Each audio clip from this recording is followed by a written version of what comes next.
माता पार्वती, नारद का प्रणाम स्वीकार करें।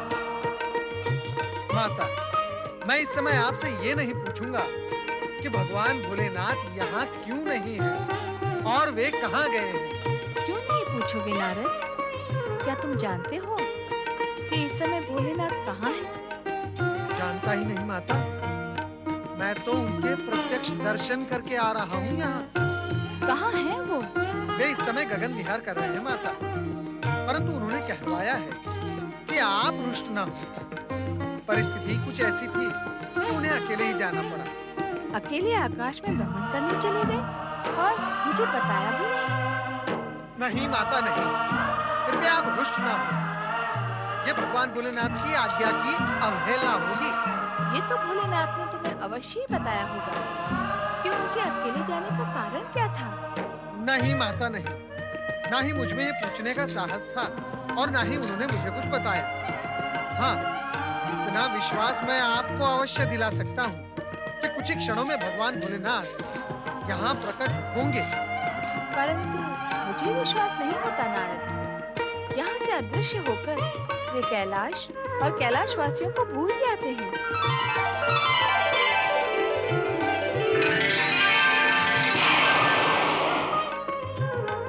हम किसी को नहीं भूलते देवी, और फिर तुम्हें भूलने का तो प्रश्न ही नहीं उठता। ये बात सारा जगत जानता है कि शक्ति स्वरूपनी पार्वती सदा हमारे पास है। बातें ना बनाएं स्वामी, ये बताएं आप अकेले कहाँ गए थे? आज हमें अकेले ही सृष्टि का अवलोकन करने की इच्छा हुई। हम ये प्रत्यक्ष देखना चाहते थे कि हमारी भक्ति का दिखावा करने वाले भक्तों की भक्ति कितनी सच्ची है। मैं आपके साथ होती तो क्या आप ये कार्य नहीं कर सकते थे?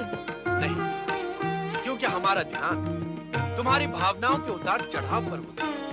यदि मेरी भावनाओं के उतार चढ़ाव पर आपका ध्यान होता तो आप मुझे अकेले छोड़कर जाते ही नहीं।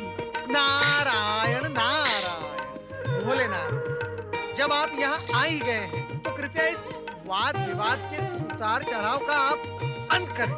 हमारी बात अभी पूरी नहीं हुई ना। और क्या बताना शेष रह गया है स्वामी? तुम हमारे और अपने भक्तों को देखकर बहुत भावुक हो जाती हो। इससे भक्तों की भक्ति के मूल्यांकन में बाधा आती। यही कारण है कि आज हम अकेले ही चले गए। हमें आशा है कि हमारे स्पष्टीकरण से तुम्हारा रोष अवश्य ही शांत हुआ होगा। ओम नमः शिवाय, ओम नमः शिवाय, ओम नमः शिवाय, ओम नमः शिवाय, ओम नमः शिवाय, ओम नमः शिवाय, ओम नमः शिवाय, ओम नमः शिवाय। पति परमेश्वराय नमो नमः। भोलेनाथ, इस बार आपने अपने किस भक्त की सच्ची भक्ति का मूल्यांकन किया है? हमारे एक भक्त राजगुरु धुर्जटी। धुर्जटी? ये तो आपका ही एक नाम है भोलेनाथ। क्या धुर्जटी ने भक्ति के साथ साथ आपके नाम को भी अंगीकार कर लिया है? संभवतः उन्होंने ये नाम इसलिए अंगीकार किया है कि उन्हें नित्य ही हमारा स्मरण होता है। ये तो उत्तम बात है भोलेनाथ, किंतु आपने धुर्जटी की भक्ति की सत्यता के विषय में कुछ नहीं बताया। हम जान गए हैं कि राजगुरु धुर्जटी अपनी शिव भक्ति के सहारे अपने कई कार्य एक साथ सिद्ध करना चाहते हैं। नारायण नारायण।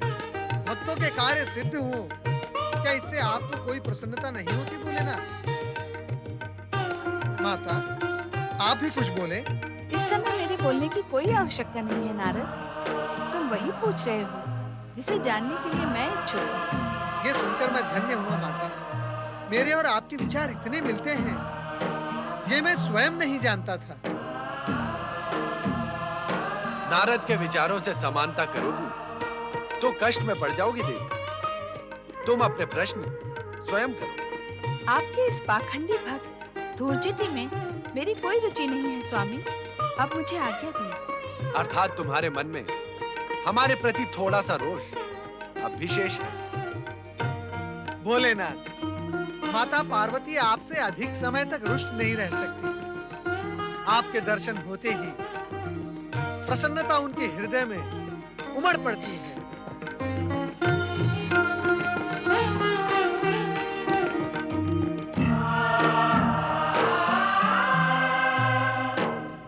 नारद, हम धुर्जटी को यह ज्ञात कराना आवश्यक समझते हैं कि न्याय, नीति और सत्य पर चलने वाले शिव भक्तों की ही हम सहायता करते हैं, क्रोध और अहंकार से भरे प्रपंची की नहीं।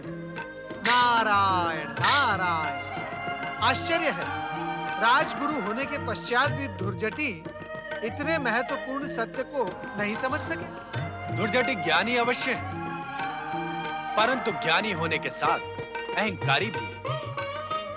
नारद, इस कार्य में तुम हमारी सहायता कर सकते हो। मैं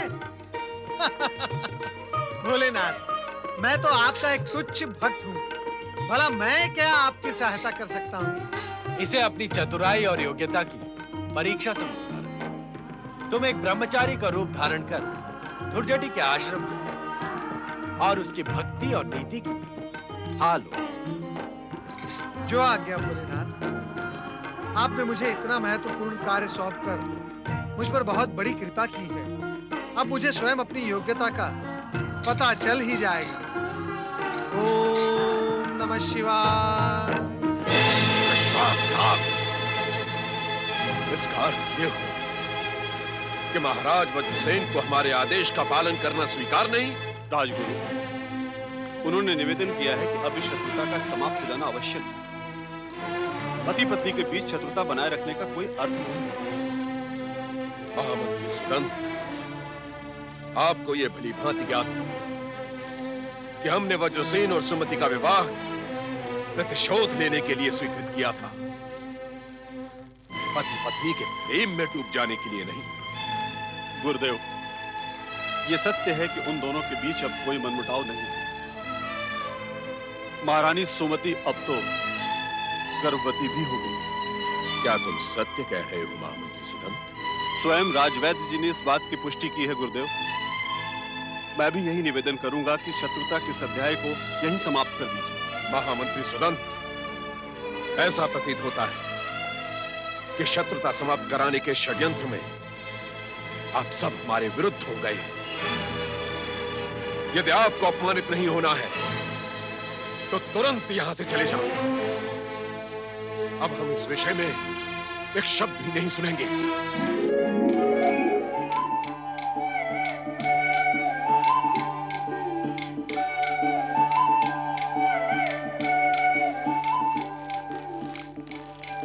ओम नमः शिवाय।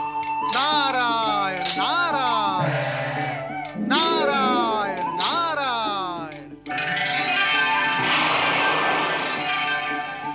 ओम नमः शिवाय। हे शिव शंकर, जिस उद्देश्य से मैंने दशारण देश के युवराज वज्रसेन को अपना शिष्य बनाया था, वो अधूरा ही रह गया। सुमति को अपनी पत्नी के रूप में पाकर वो अपने उद्देश्य से भटक गया। भोलेनाथ, वज्रसेन के मन में सुमति के प्रति द्वेष और घृणा उत्पन्न करे। शिव शंकर, एक बार फिर उसके मन में प्रतिशोध की भावना जागृत करे। हे भक्तवत्सल, मेरी प्रार्थना स्वीकार करें। मेरे मन की आग को शांत करें, अन्यथा मैं यूं ही प्रतिशोध की आग में तपता रहूंगा। ओम नमः शिवाय। ओम नमः शिवाय। ओम नमः शिवाय। ओम नमः शिवाय। ओम नमः शिवाय। गुरुदेव, आपके दर्शन पाकर मेरा जीवन सफल हुआ, मैं धन्य हुआ। कौन हो तुम? गुरुदेव, मैं एक बाल ब्रह्मचारी हूँ। आपका शिष्य बनने के लिए दूर देश से यहाँ आया हूँ। चले जाओ यहाँ से। तुम हमारे शिष्य नहीं बन सकते।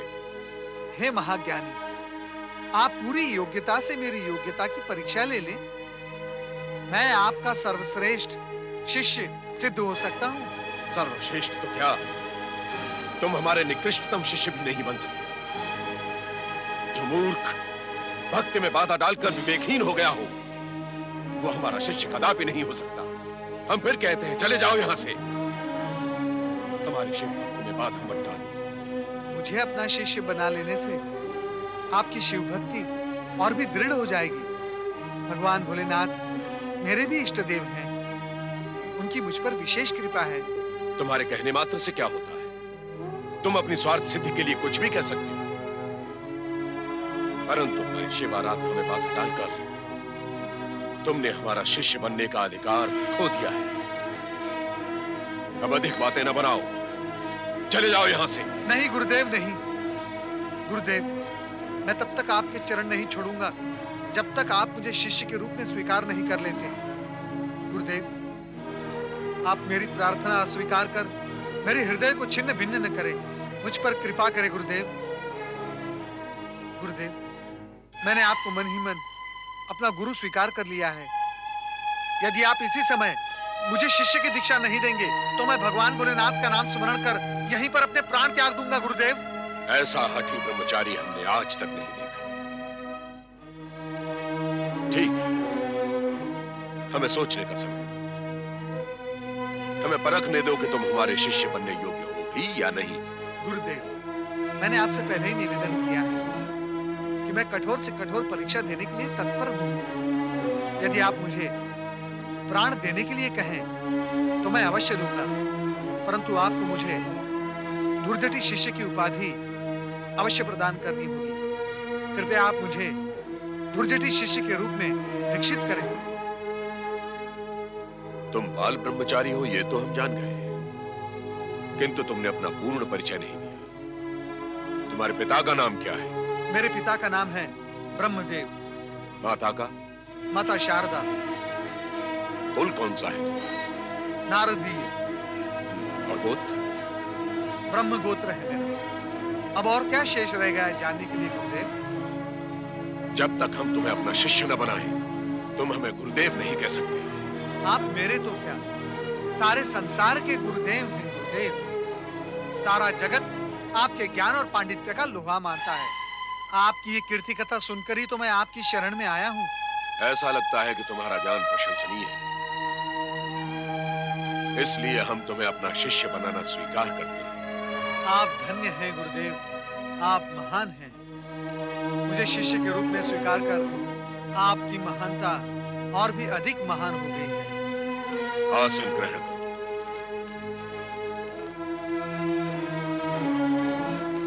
अब शिवलिंग के समक्ष ध्यान कर प्रतिज्ञा कर, हम इसी समय तुम्हें अपना शिष्य बनाएंगे।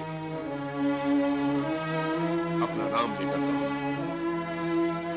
मैं गुरु धूर्जटि को अपने गुरु के रूप में सम्मान पूर्वक स्वीकार करता हूं। मैं बाल ब्रह्मचारी शिवशरण गुरु धूर्जटि को अपने महान गुरु के रूप में स्वीकार करता हूं और इसके लिए मैं इनका अति कृतज्ञ हूं। हम जो कहें वही शब्द दोहराओ शिष्य।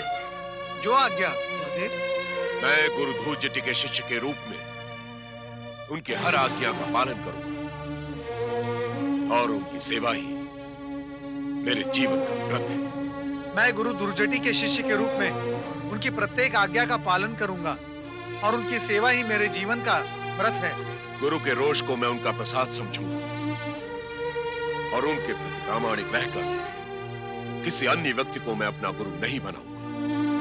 मैं गुरु के रोष को उनका प्रसाद समझूंगा और उनके प्रति प्रामाणिक रहकर किसी भी अन्य व्यक्ति को अपना गुरु नहीं बनाऊंगा। जय गुरुदेव। गुरुदेव, कृपया कर आप मुझे आशीर्वाद दें कि मैं योग्य धूर्जटि शिष्य बन सकूं। हम तुम्हें आशीर्वाद देते हैं प्रिय शिष्य कि तुम असाधारण रिद्धि सिद्धि को प्राप्त करो और गुणगान से संपन्न होकर अपने गुरुदेव का यश दिग दिगंत तक फैलाओ। धन्य है गुरुदेव आप।